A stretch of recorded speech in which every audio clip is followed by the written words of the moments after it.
xì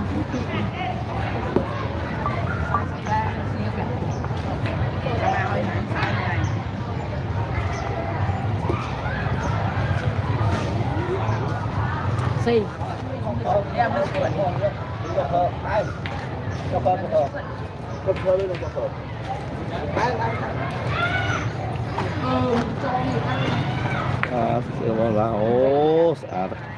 bị crop này đôi chia bị crop lại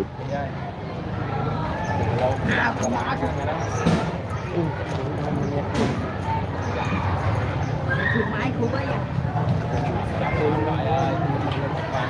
cao cao